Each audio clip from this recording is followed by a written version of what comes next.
You are watching the POLCAST.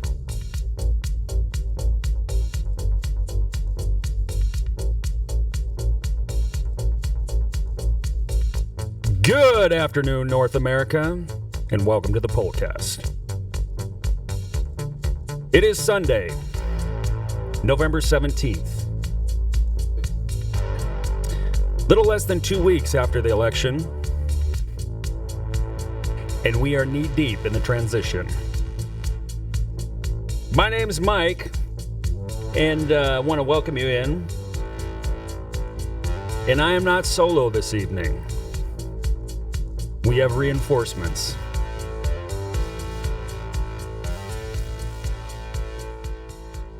And you know what? It's awesome when those reinforcements are fellow Green Berets. Because we are force multipliers. We may not always speak the lingo that's appropriate for a college classroom or the teacher's lounge or the library, because we're men. And with everything going on, we want to make sure as men, we're doing the right things by our families. So I want to welcome in my good friend, the Colonel, to our first show together. So with that being said, we're going to welcome in the Colonel. And Colonel, if you could just introduce yourself. You don't have to give your name. This is all classified information. We're not revealing names here. But just kind of a little backdrop of who you are, and you can let them know how we know each other and go from there. Absolutely. It is a privilege to be here. I was born and raised on an 80-acre farm in Ohio. Moved to Houston, Texas when I was about 22. I was a bartender for 3 years, and I was teaching tennis at a country club when I decided I was going to join the Army at 26. I originally joined as a combat engineer in the conventional Army. Did a 15-month deployment to Iraq, driving around looking for roadside bombs. Decided that was not the best route for me. Conducive to your health? Well, that, and it was kind of boring. Typical Green Beret. Yeah. Driving around looking for IEDs, that's boring. It was boring. I got back. That deployment was 07, 08. Got back, did a 3-month deployment, a 3-month train up. Went to selection, made it through that mess, and went to the Q course. And I met Mike during small unit tactics. He offered to carry my. He 60, didn't you? He offered to help me when I had the 1,000-yard stare, and he said, "You're going down, dude." Which, also, I got to say this real quick. We didn't mention this, but Colonel, if you could maybe hold up for this camera right here, if you can just show them this. He is not only a Green Beret like I am, but he's also the honor grad of Robin Sage. I'm going to put it together for you. That is something that is very hard to accomplish, and I'm not even being funny about it. That is an accomplishment to be the honor grad coming out of Robin Sage. And in our particular class, it was a very interesting class because we actually killed one of the instructors, and we shot to it. We didn't, but the group ahead of us it was a squad live fire. It was. That was not one of our prouder moments. No, was it, Mike? No, I hate to say it. It was somewhat of a shit show. It was. But that is not why we are here today. We're going to kind of touch base a little bit on the pace at which the president has started filling his cabinet. And right off the bat, it was kind of like, these look like promising picks. One in particular is it Seth? What's his name? Seth? Pete Hegseth. Pete Hegseth. And, he's not your typical cabinet position because for his position, you're usually looking at generals. Absolutely. And he was a major, I believe. I believe that's the highest rank that he achieved was major. And one of the things that we discussed about that is that it's pretty cool that someone like him is in a position like that because he's closer to people like us on the enlisted side. You know, we're 06 and above has no idea what it's like to be on the enlisted side. Do you think, would you agree with that? Or you and I both know that even speaking with the guys that we worked with overseas, you know, when you become a Green Beret officer, which we were not, they are captains, and then they do 2 years of team time. You know, unfortunately, we call them temporary help. mm-hmm. You know, Yeah. not to be a douche towards them, but we know that after they spend 2 years of team time leading us, they're going to go to administrative / office jobs, and it's a slap in the face for those for the generals to go, hey, how are you going to appoint this major when we've spent 25, 30 years in the military? Oh, it's a delicious slap in the face to some of those generals. It is delicious. I saw that and immediately, and I've always thought like 06 and above, you just don't get it. There's a few, you know, in the Marines we call them Mustangs that were enlisted and then went officer. But like the colonel had mentioned, most of these officers, actually, I'll take that back. I would say at least half of the officers in group are looking, you know, they're always looking for the next ledge to ascend. Absolutely. It's human nature. Yeah, and yeah, you're absolutely right. It's human nature. So it's not like it's anything out of the norm for these people wanting to progress up their ladder. Absolutely. But once you move out of the ground pounder, you know, Element. yes, the ground pounder group, The boots on the ground, the actual people that are moving weight, picking up heavy things and moving it over here. Absolutely. They lose touch. Yeah. Yeah. And they're usually, like politicians, they have a staff. Absolutely. And it's filled a lot of times with people that will not be that voice of discernment. It usually turns out that they're usually kind of a yes man. And I only say that because I've seen it. And and you look at the current administration and somebody who was in a position of power for several years, even under the Trump administration, like a Mark Milley, and actively going against what your commander in chief is telling you, and it to me that's treason. Yeah. And Mike, when that was happening, and Mike Milley was saying the things he said, even my wife saw him on TV. Mark Milley. Or I'm sorry, Mark Milley. Even my wife said, Nick, that guy has a Special Forces tab on his uniform. Is he really a Green Beret? And I said, yeah, Julie. And my hope is that he is infiltrating for what's best for the United States of America. But now we know. We know different. That probably was not the case. Yeah. And I hate it for him. Well, and the entire military, and it's not like this is all accident or coincidence.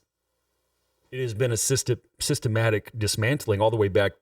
You know, if you go back to 9/11 is when it really started hitting home. And for me personally, I think the time we spent in Afghanistan and Iraq over the last 20 years was the biggest achievement that they accomplished. The deep state is that they killed off a bunch of American fighting men and women. Absolutely. So that hopefully they wouldn't have to fight them later as they make their final push towards equity and what are the other things from Agenda 21?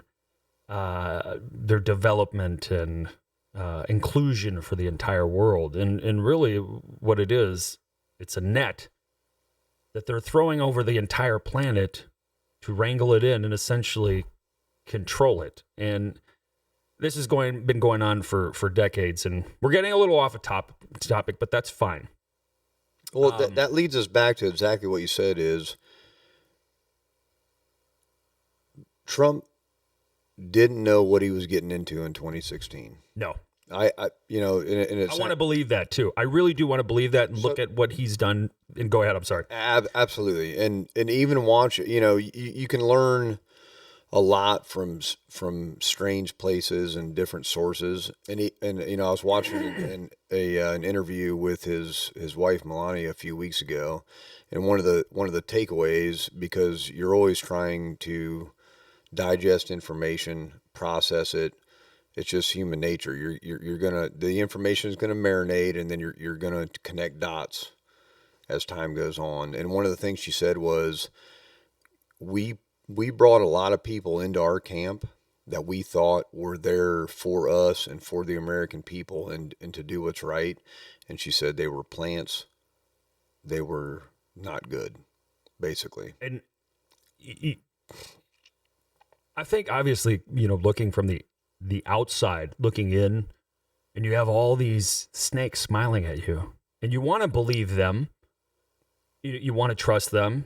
You want to think, I'm taking on the position of the most powerful person in the United States of America and the world, essentially. Absolutely. That these people are going to want to help me become the most successful I possibly can be. Yep. And it's not the case. It's a lot of manipulation. Yep. And we're going to see that here in one of the videos we're going to play of Congressman, I think his name's Wiley Nickel. And which is an interesting name. Yeah, he essentially is laying out, this is on the in Congress. He's essentially laying out the opposition's plan for a shadow government within the government. And that, to me, is straight treason. Absolutely. And I think it's important to note that, you know, like a fish doesn't know it's wet because it's always in water. Mm-hmm.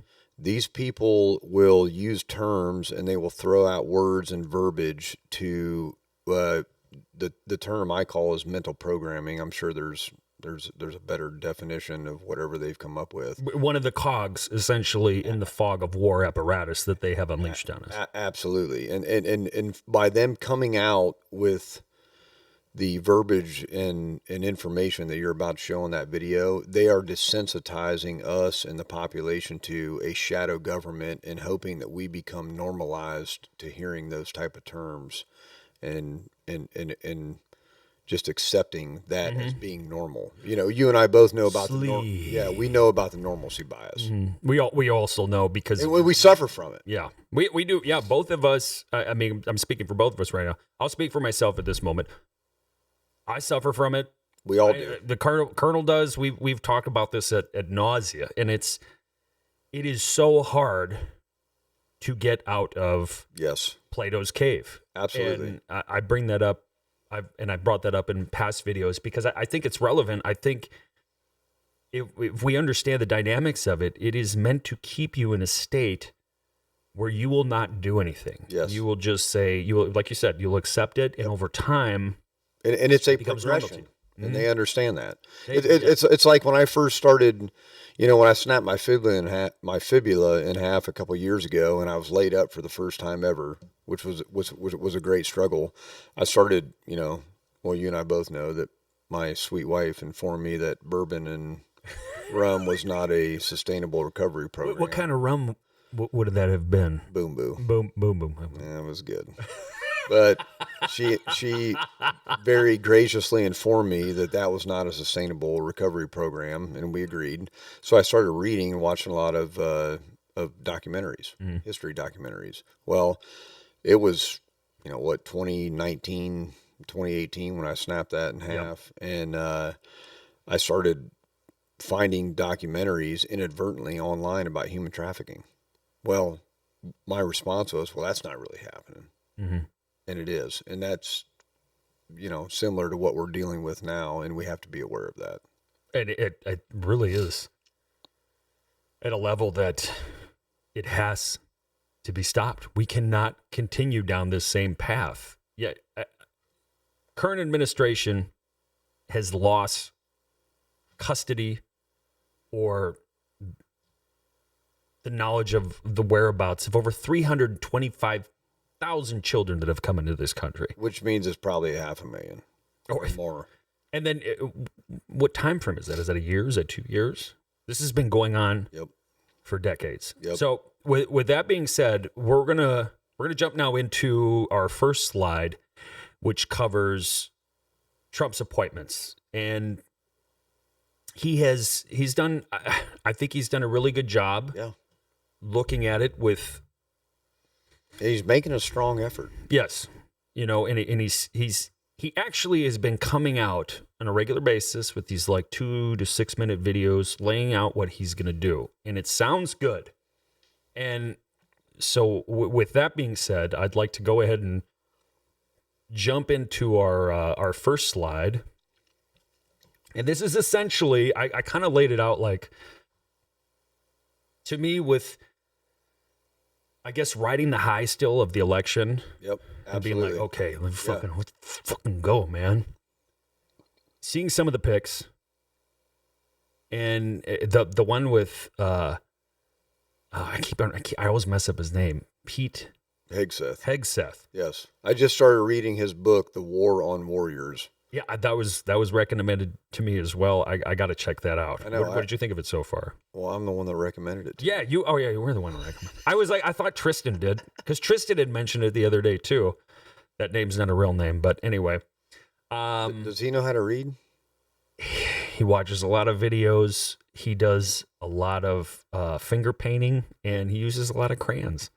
The last time I talked to him, he was doing Tristan, I'm just kidding. Last time I talked to him, he was doing paint by number.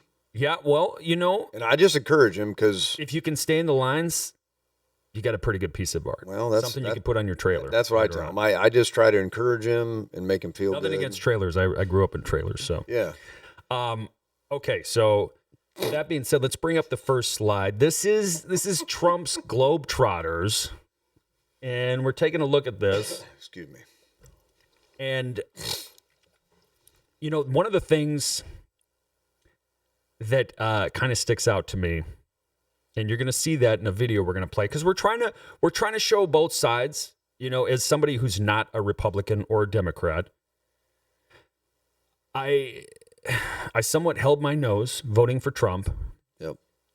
I think he was the best person for the job right now. Did you have bad gas that day? I had more than bad gas. I thought I had a gerbil living in my butt, but I moved past it, and at this point, I'm kind of like, okay, let's see what they can do. And not only that, we still have several weeks before inauguration. Actually, you know, it's like literally like 2 months, I think, at this point. Which is the 20th of January. Which is a danger period. Yes, we're kind of in that period right before dawn.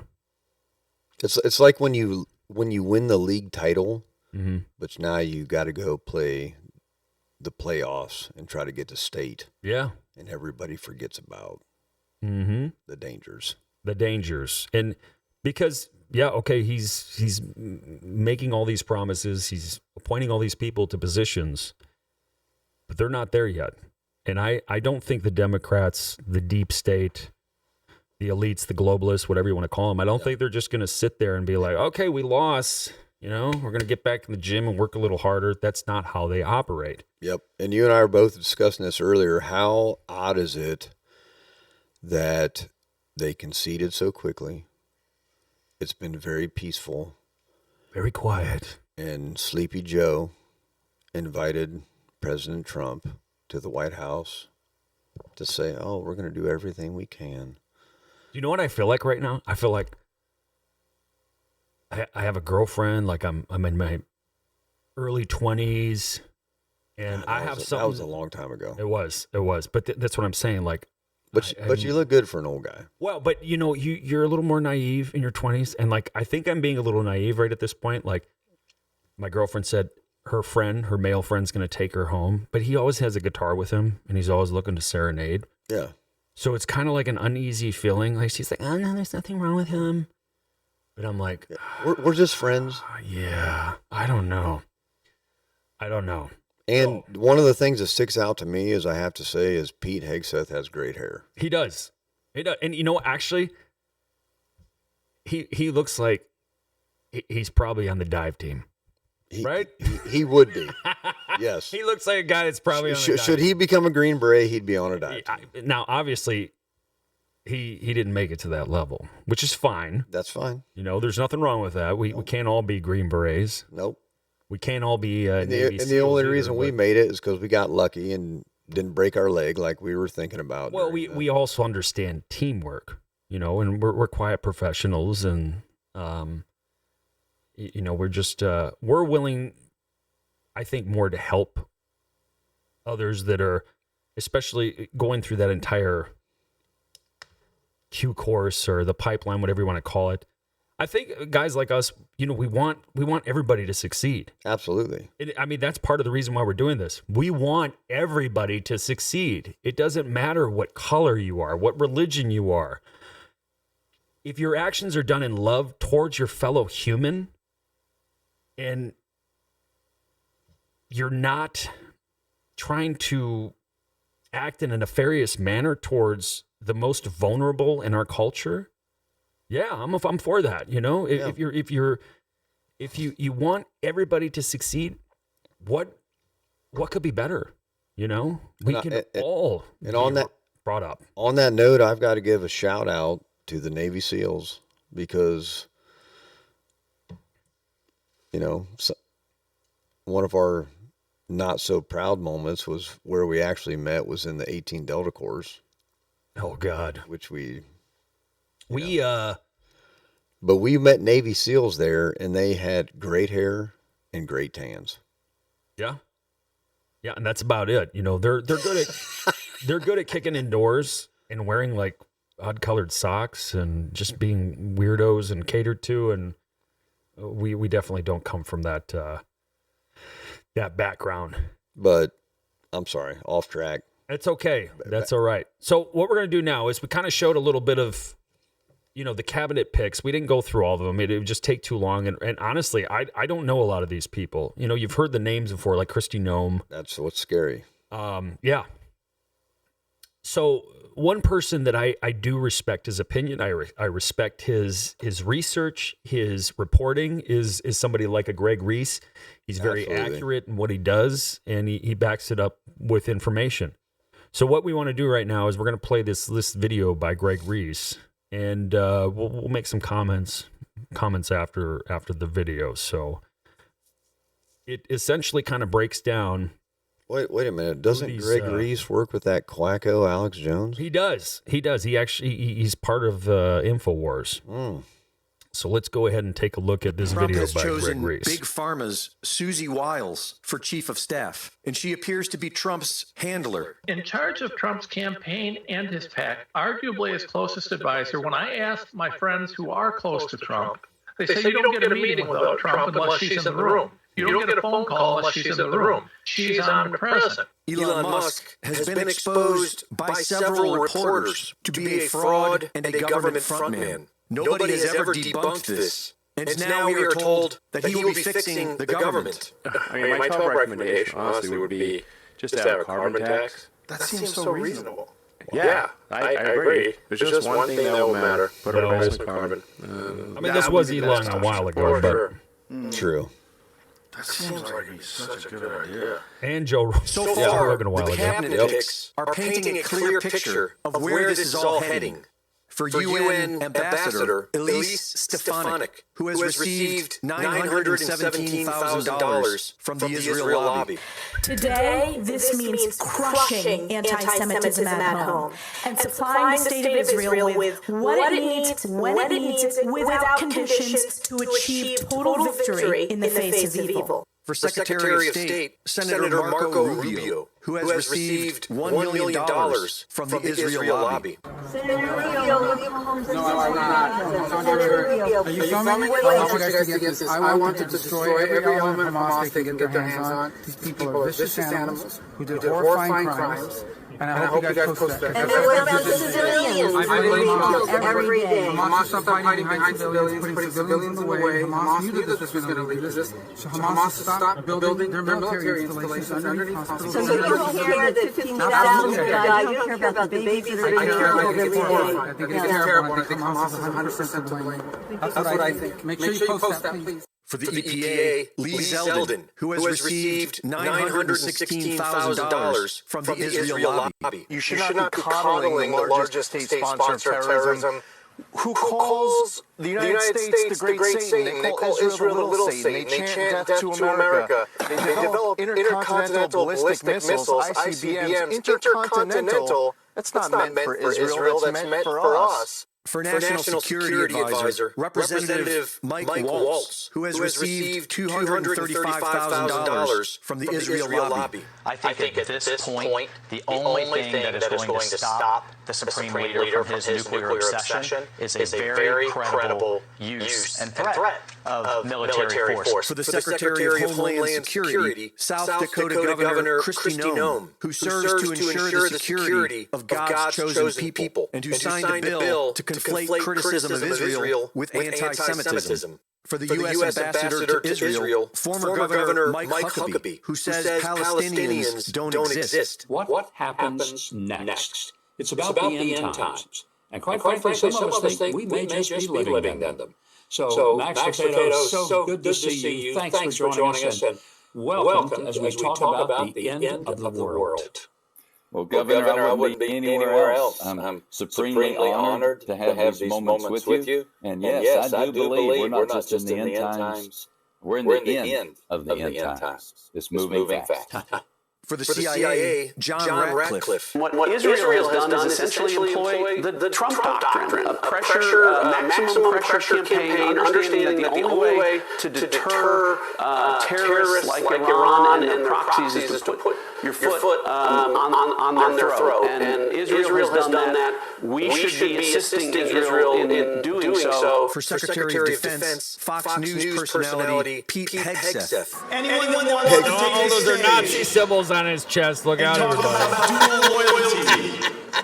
Actually, it's the Israeli cross. I think it's the Jewish cross. The cross Crusaders used to wear. Civilization represents today. I will say I don't like that fucking triangle behind them, but we'll address that maybe in a later show. For the Senate Majority Leader, John Thune, who has received $460,000 from the Israel lobby. Not responding is not an option either. I mean, you have the animating force behind the evil in that region is Iran. And for U.S. President Donald Trump, who received $100 million from Zionist Miriam Adelson. Iran is not there for us. They want to kill us. And the Palestinians are taught to kill us at 2 years old. Palestinians want to come and get you. I mean, it's just absurd. The things that Giuliani said at that rally at Madison Square Garden. But it manifests an ideology which Donald Trump embraces. That the Palestinians should be destroyed and the United States should pay for their destruction. Reporting for InfoWars, this is Greg Reese. Greg Reese has a good. He's solid, man. He's just, and he's got a great voice. Yeah. He knows what he's doing. And so, as somebody who's like I mentioned, I'm not a Republican. I'm not a Democrat. I do kind of worry about that a little bit. It's like, are these people like where are their allegiance? And everything's coming so fucking fast right now. I kind of worry about people on our side falling asleep and saying, man, they just fucking, just come on. Take the victory lap. Mike, what it makes me think of is, and this is a great book. Damn, I just lost it. The Confessions of an Economic Hitman. Mm-hmm. Yep. I still haven't finished it, but I've started it. Recommended by you. Okay. I was a construction manager for the solar company. I was driving from here up and down the East Coast. Mm-hmm. I listened to it via audio from here to, I think, Delaware or wherever I was going that week. And it was so impactful, and there was so much information in there that I had never been exposed to. I listened to it again on the way back home, and it was eye-opening. It was extremely eye-opening, and I would encourage anybody that has time to either read it, whether you're a paper reader or audio. Because that ties into the industrial war machine. Absolutely. This guy, I'm surprised he's still alive. He's surprised he's still alive. He admits in the book that he actually started it, I don't know, 15, 20 years prior, got done with it, and knew, hey, if I print this, and I think that's another important aspect too, is to remember that there are certain people that are doing and saying certain things that are putting their lives at risk. Mm-hmm. And he's one of them. It's killing me right now, but I can't remember his Julian Assange. Who's the other guy? I can't remember his name. Snowden. Eric Snowden. Edward Snowden. Yep. Not Edward Scissors. Not Edward Scissorhands. G. Edward Griffin. Absolutely. What's his name? FBI agent. Head of the LA bureau. Ted Gunderson. Another one. Yes. These guys that were essentially the cowboys.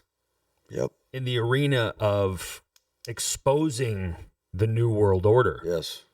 And you and I both know the temptation. When you're in, you're the best. When you're out, you're a pest. Yep. We both know what it's like to make it, to be fortunate enough to get to, certain a certain level. Yeah, absolutely. And then be considered, excellent in or special. Oh yeah. But you know what the thing is that you get to even at our level, we're here, and then you realize that they treat us like monkeys too. The people and the 3-letter agencies and at the embassies, they treat us like monkeys. Well, you know what? You made an impactful statement to me not long ago, and you said, Nick, looking back now, knowing what we know, going from 25, 30-year-old men, mm-hmm. which, I'm still happy and proud to say we volunteer our life's blood for this country. Amen. And I would, to this day, and I would do it again. To this day, I would do it again. But what we've learned as older men and what we've seen now is, I did not, this is a statement you made to me. I don't even know if you remember it, but you said, Nick, looking back, I think we were just stormtroopers for the empire. We were.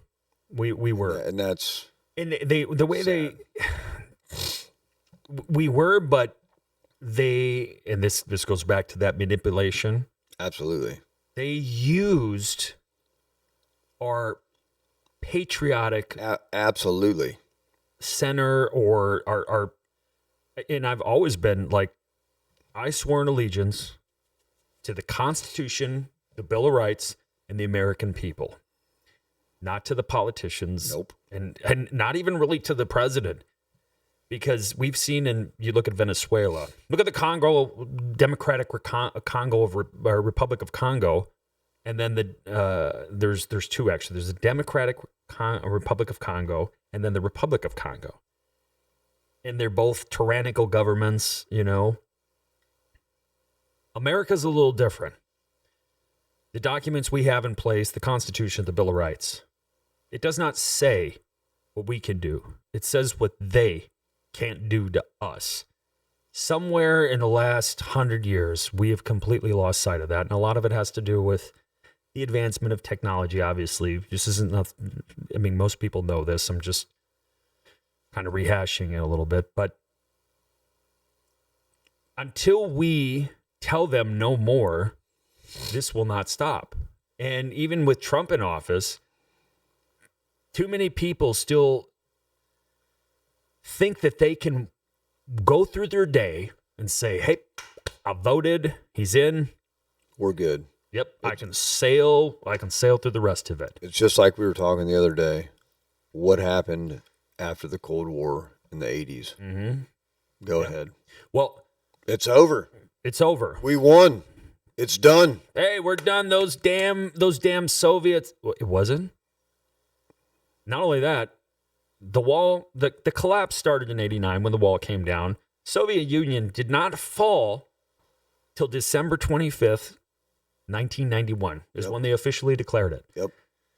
After that, there was movement by the Russians to assimilate into NATO.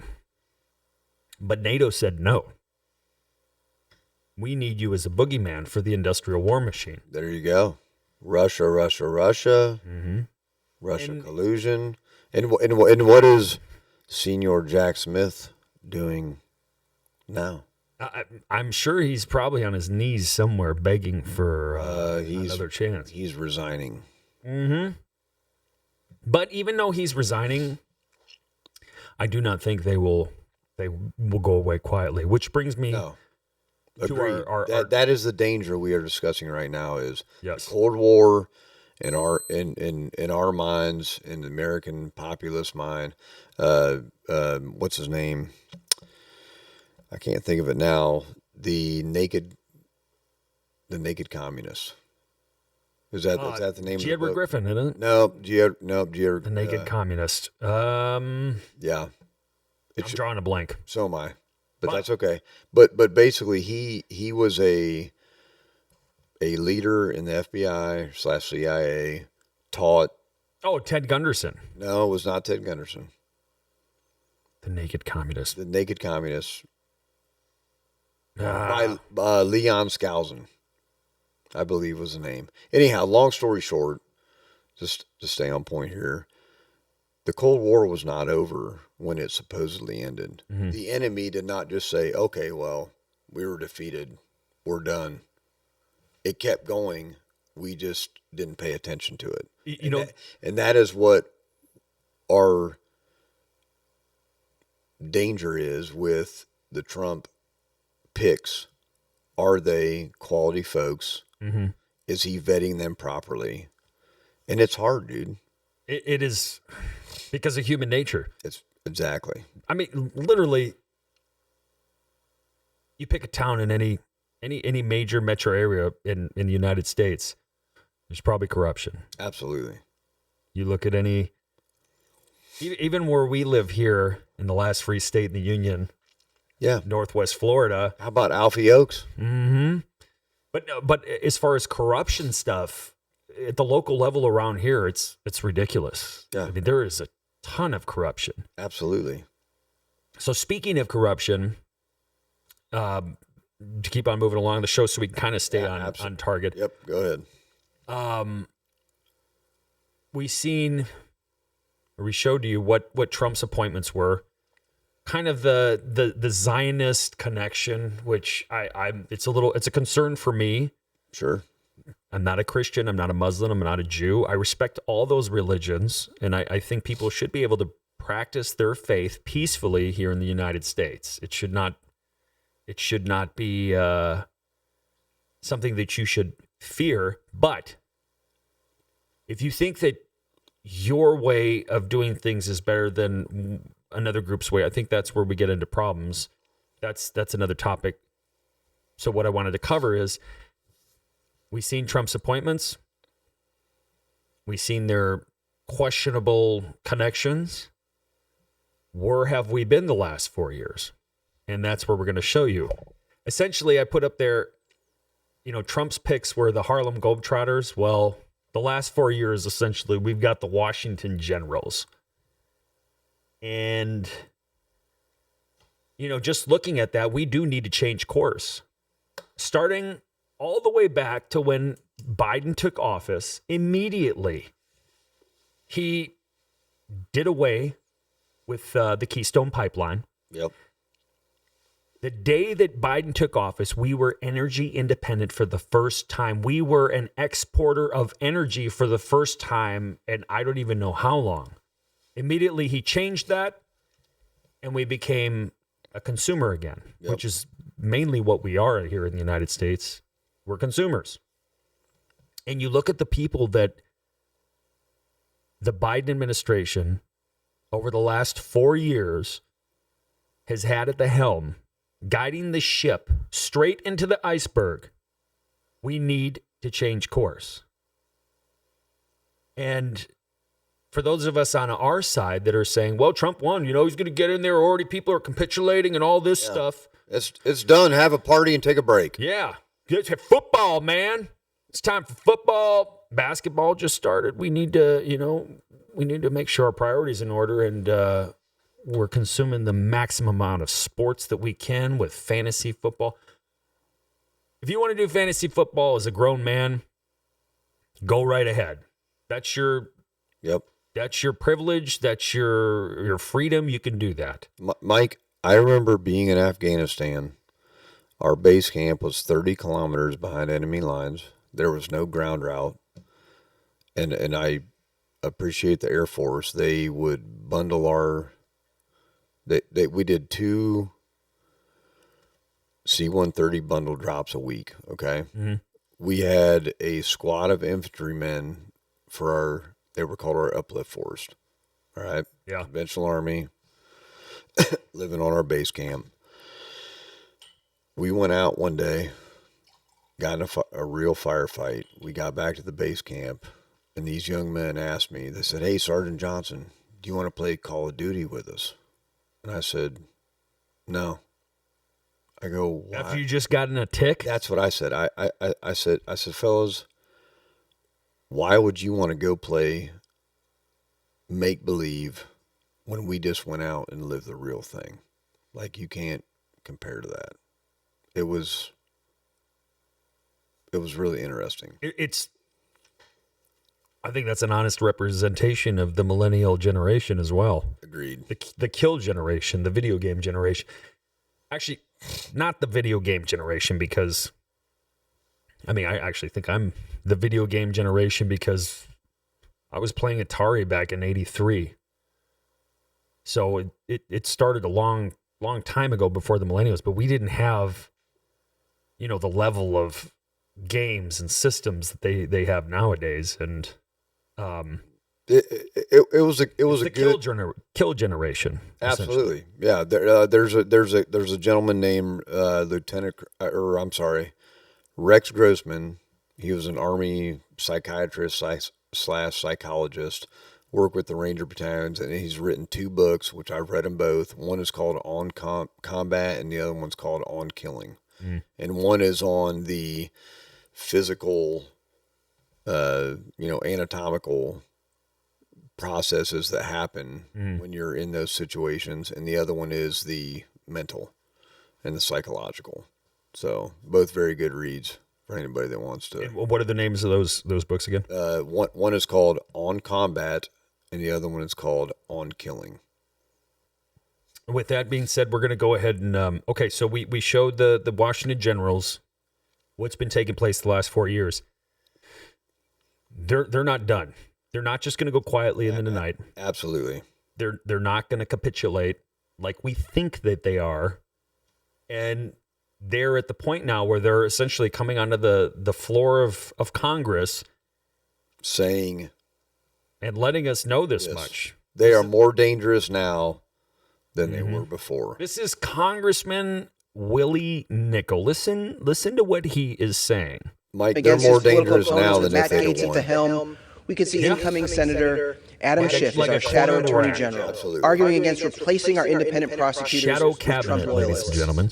If Trump seeks to eliminate the Department of Education, Congresswoman Johanna Hayes, a former teacher of the year, could step up as shadow education secretary shadow cabinet to loudly shadow defend governments. That is unconventional warfare. That is if Trump orders Marco Rubio to hand Ukraine and much of Eastern Europe to Russian President Vladimir Putin, Congressman Greg Meeks, as Shadow Secretary of State, could be a strong voice in support of maintaining international relationships and protecting democracy at home and abroad. You want to dub chocolate? Senator Michael Bennet as Shadow Treasury Secretary, Congresswoman Susan Del Bene as Shadow Commerce Secretary could help ensure the middle class and small businesses have a voice in government and call out Trump's proposed tax cuts for billionaires and corporations. As Shadow Defense Secretary, Congressman Adam Smith, a great representative for the people of Washington and not a Fox News host, could counter Trump's threat to use military force against his political opponents and work to ensure that the Department of Defense stays loyal to the Constitution and not some wannabe dictator. And Senator Tammy Duckworth could argue against cuts to the Department of Veterans Affairs that would delay the benefits and care our service members have so rightly earned. If Trump hands over the EPA to big oil ally Lee Zeldin, we could see Congresswoman Kathy Castor pushing back for environmental protection and conservation to protect the air we breathe and the water we drink. And if Trump pushes to ban abortion nationwide, Congresswoman Rosa DeLauro could step in as Shadow Secretary of Health and Human Services to defend women's right to choose, argue against the gutting but nobody's talking about that. It goes to the states. The states are in control of abortion. Speaker, new times require new solutions. Are you kidding me, dude? The Shadow Cabinet isn't just about opposing extreme MAGA attacks on our government. It's also about making clear what we stand for, not just what we're against. And the persuasive writing. Oh God! You know, we talked about the final paper I wrote in English. Mm-hmm. Remember? Yeah. Dude, I will sit down with my wife and kids and I will read them articles and say, "Hey guys, this is a representation of persuasive, manipulative writing." Yeah, and I want them to understand that. But you know what, too?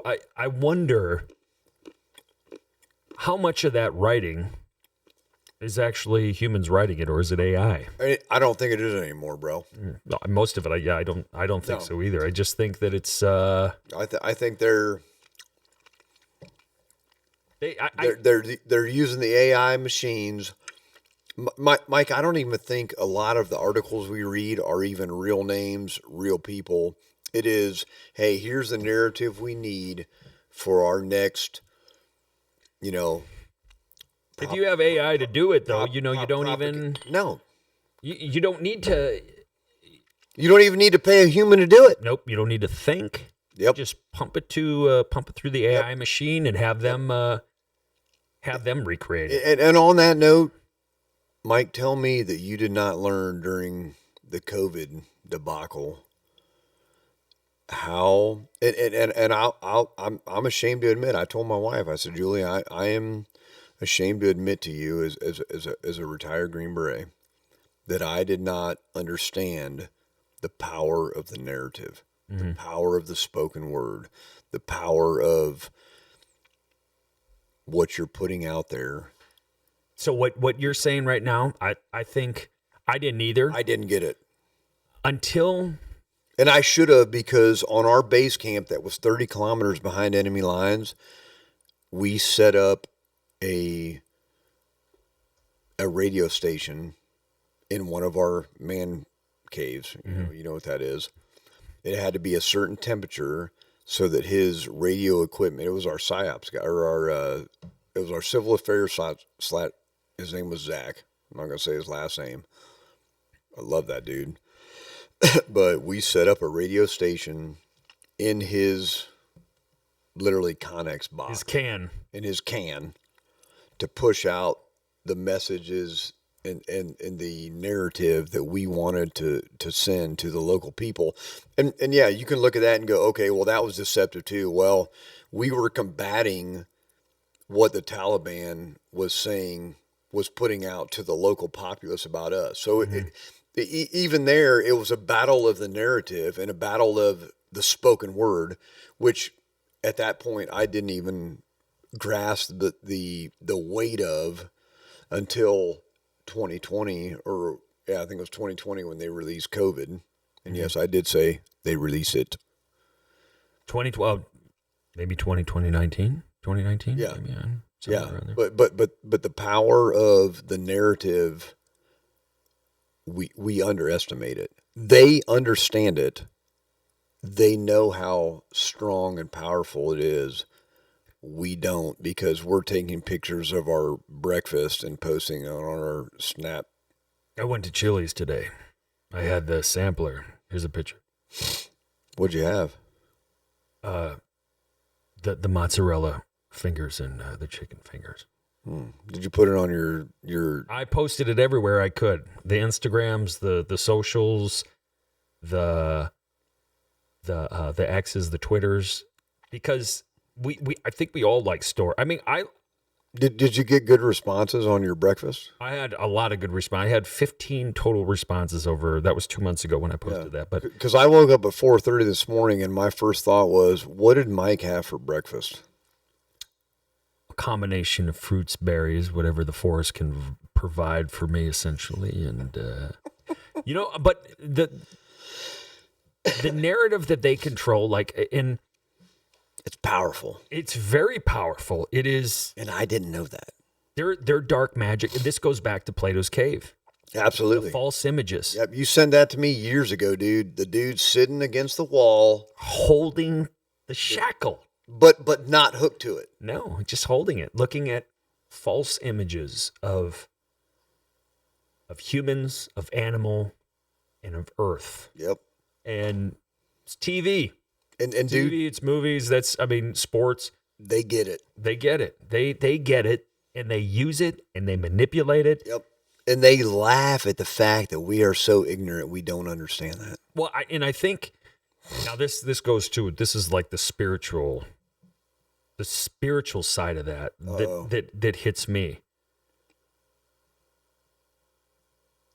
That is a form of black magic. Absolutely.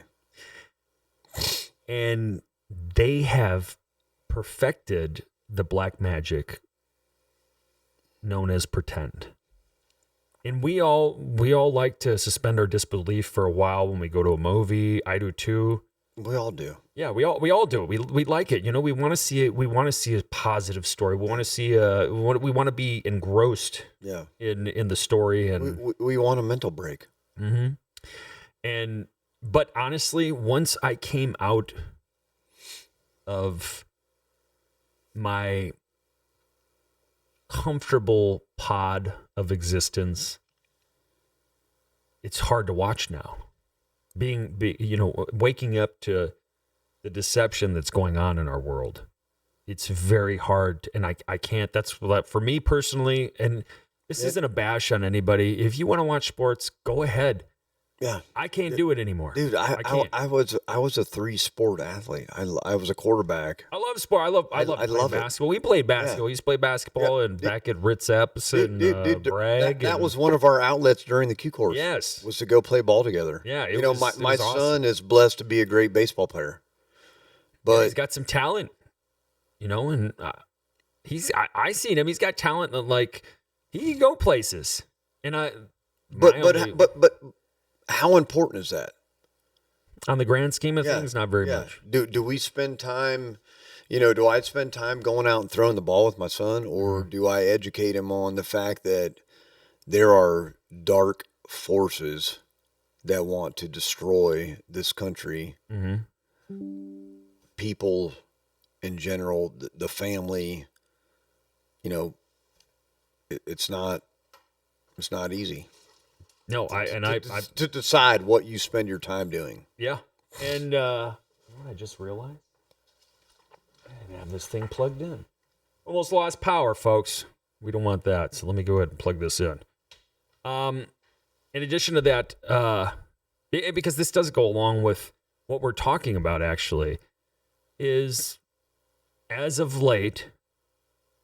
And actually, just on the 13th, there was a discovery into the whole UAP, UFO kind of, where are we in the galaxy? Where are we in the world? Where are we in this thing called life? And I hope that doesn't manifest in something called Project Bluebeam. And the reason why... What's that? Well, the reason why I say that is because, 2 nights ago, I was washing dishes in my kitchen. Which, let me just say, Mike is a single dad of 2 autistic children. How old? I don't even know how old they are. They're in their teenage. No, they're 6 and 7. Yeah, and they're 6 and 7. But yeah, I'm just, I'm doing my thing.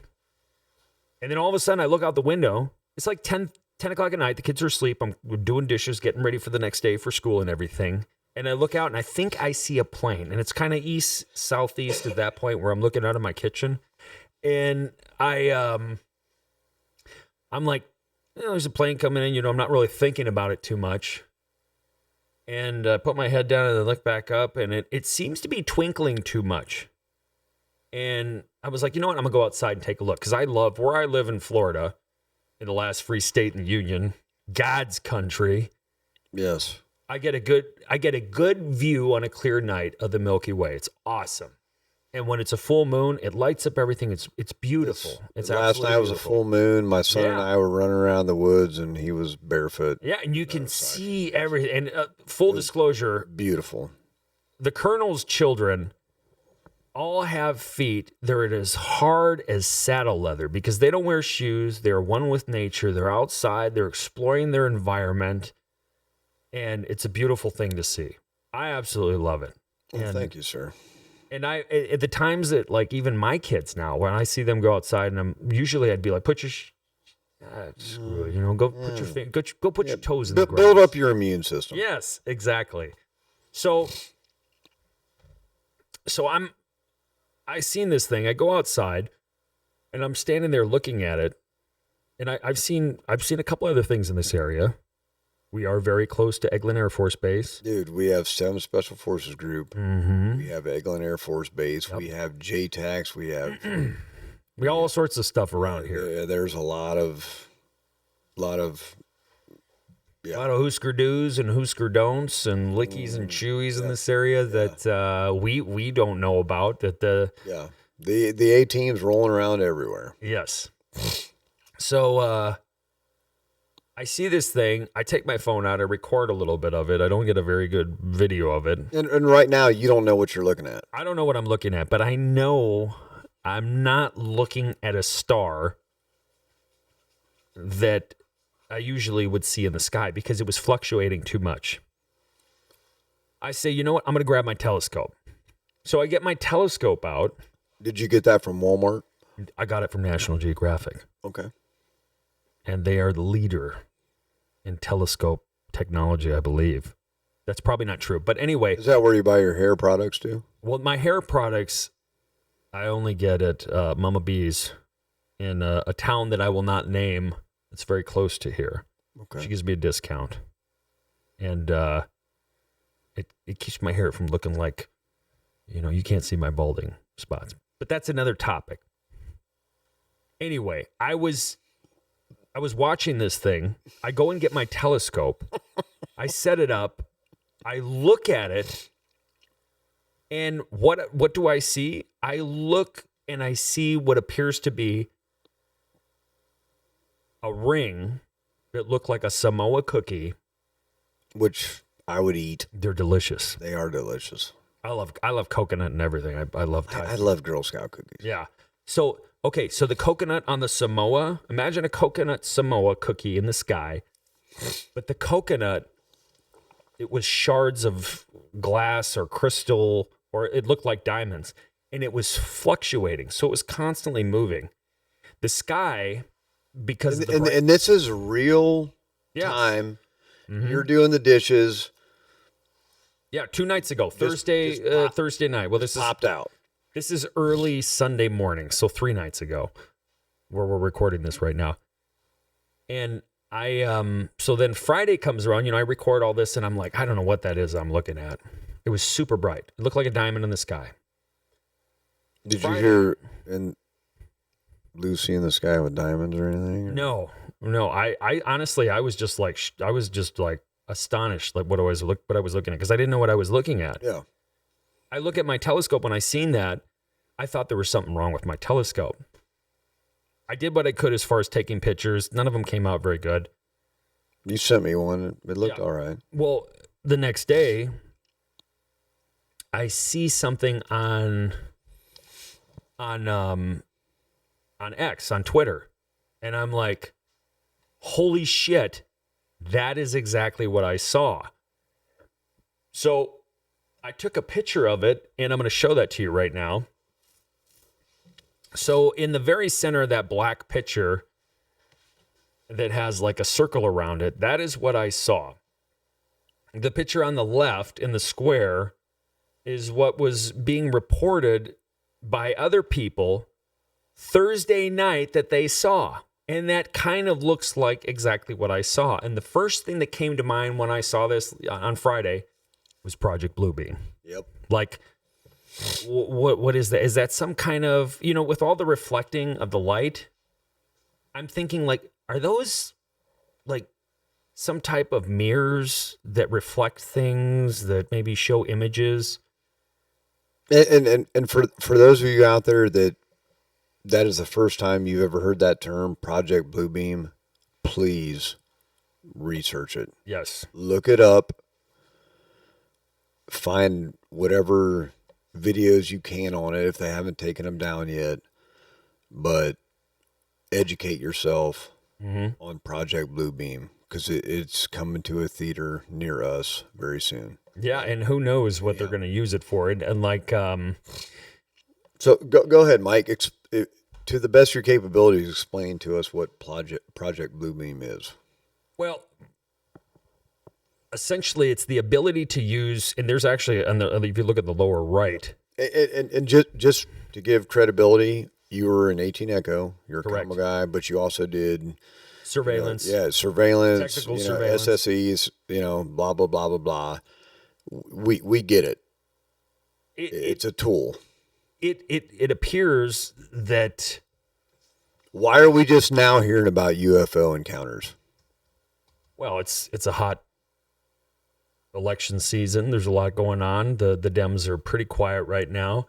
They've been slow rolling and testing in small sample sizes of Project Bluebeam for decades now. Yep. And what it is a program that talked about creating figures like Christ in the sky to convince people of the second coming. And this is a real live U.S. government program called Project Bluebeam. It's not made up. It is real, and it's coming to a theater near us soon. And who knows what they've been launching into the atmosphere. So on the 13th, there was a symposium of sorts of minds trying to discuss these UAPs, unidentified aerial phenomenon, and what they are. And essentially, they think that the U.S. government's involved with these UAPs. And then there's another group of people that say, well, they're not. And they really don't. We haven't had any clear defining moment that says this is what they are. And I think personally that's because, well, they want to use it at some point, obviously, for their own benefit. Yep. And so what is the goal and what is the end state of Project Bluebeam? Manipulation. It's always manipulation. Yep. To control the masses. It's always about control, folks. And what is the quote? And I can't remember it right now, but I can't remember who was it, a Rockefeller or a Carnegie that said, if the United Nations was to show up on the streets of America, they would lose their minds. But if there was some type of, I don't know, like attack from outside of our solar system. There we go. And even Reagan said that, boy, we can get everybody to come together. Yep. Maybe, turn in their weapons and submit to something like a world government. Yep. I don't know. But I do know we are out of time for today. We tried to keep it, relatively short and provide some information on what we thought was relevant for what has taken place over the course of the last 2 weeks. And we're going to keep our eye on it. It's hard because there's a lot to cover. There sure is. And it's good. It's for us. This is venting. This is a stress relief. So yes, it's therapeutic. And the hope is to give a little bit of education and also provoke thought and and also education and research on your own part. Amen. Look up Project Bluebeam.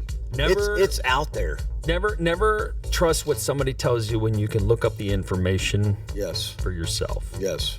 Just like Trump's cabinet picks, we think and we hope that they're the A team. Mm-hmm. But we don't know yet. But we don't know. No. So, with that being said, I want to thank the Colonel for coming in this evening and sitting in the shotgun chair. It's a privilege. And Colonel, can we get you to come back and keep filling us, sitting in and filling in that shotgun chair? I'll have my agent contact your agent. All right, and we'll work up a contract. All right, we're in progress then. This is progress. But yeah, what a privilege, dude. It's been very enjoyable. Thanks. Well, with that, I want to thank you all for tuning in. You can check us out at the POLCAST on YouTube, and you can follow us on X, the Twitters, at LibertyApe76. So with that being said, America, we want to thank you for tuning in. Y'all have a good day. And long live the Republic. Good night, everybody. Actually, good afternoon, everybody. When you're going to see this, it's the afternoon. So stay out of Plato's cave. Yeah. You don't want to stay in Plato's cave. So you're not hooked to the chain, guys. Get up and walk out of the cave. That's right. Good afternoon, everybody.